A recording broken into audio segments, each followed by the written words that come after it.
রহমানির রহিম। দেখেন যে স্বৈরাচারী সরকার যারা ডিক্টেটর তারা কখনোই পরাজয় মানে না। আপনার কেন তারা পরাজয় মানে না? কারণ তারা ভাবে যে তারা নিজেরাই জয়ী এবং তারা যেটা করে সেটাই বাস্তবতা, অন্যরা যেটা করে সেটা বিদ্রোহ। অর্থাৎ আমরা কেন বলছি, আপনি একটা জিনিস দেখেন যে স্বৈরাচারী শেখ হাসিনা বাংলাদেশকে অশান্তি করতে যে ভয়ঙ্কর পরিকল্পনা নিয়ে এগিয়ে যাচ্ছে, আপনার যদি এই পরিকল্পনা সফল হয় তাহলে বাংলাদেশের সেনাবাহিনীর 200 সেনাবাহিনী আপনার ম্যাসাকার করে দেবে।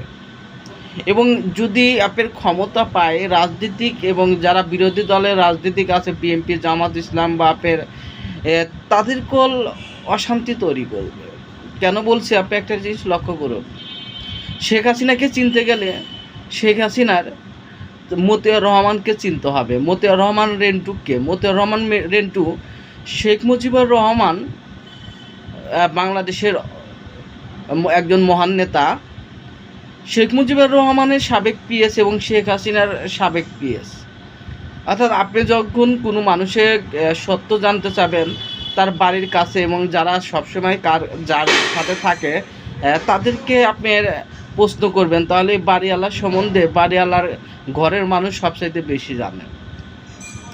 আপনার মতিয়ার রহমান মিন্টু তার একটা বই লিখছিল, আমি আমার ফাঁসি চাই। এই বইয়ে সে লিখছিল যে শেখ হাসিনা যখন স্বৈরাচারী এরশাদকে পতনের সময় তার ছাত্রলীগ নেতারা আপনার ওবায়দুল কাদের, তখন আপনার ফজলুল হক, আপনার বর্তমানে রাষ্ট্রপতি মহামান্য রাষ্ট্রপতি, আপনার সাইফুল আলম, আপনার সাবেক মন্ত্রী, যেটা আপনার আমেরিকা কোটি কোটি টাকা ইনকাম করছে, দেখেন তার বাবা এইরকম কিছু নেতাকে আপনার রাস্তায় আন্দোলন করতে পড়তো। যখনই রাস্তায় আন্দোলন করতো তার একজন পুলিশ অফিসার ছিল খুবই প্রিয়।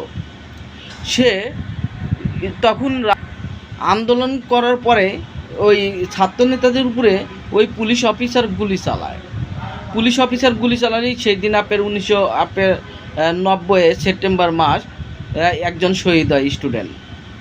তখন শেখ হাসিনা আপনার দেখা যায় যে আপনার যেদিন মানুষ না মারা যায় শেখ হাসিনা ভাত খাইতে পারে না। যেদিন পুলিশ আপনার ছাত্রদের গায়ে গুলি করে এবং হত্যা করে তখন শেখ হাসিনা ওই দিনই সবচেয়ে বেশি আনন্দ করে খায়। কারণ কেন বলছি, আপনার শেখ হাসিনা দুই ভাগে বিভক্ত করতে চাইছিল রাজনীতিকটা। যেমন একদিকে তখন জামাত ইসলামকে একদিকে বিভক্ত করতে চাইছিল, জামাতকে কাছে নিয়েছিল, বিএনপিকেও এবং এরশাদকে, তাদের 3 ভাগ করছিল। আপনি যেমন শহীদ প্রেসিডেন্ট জিয়া রহমান হত্যার কাণ্ড,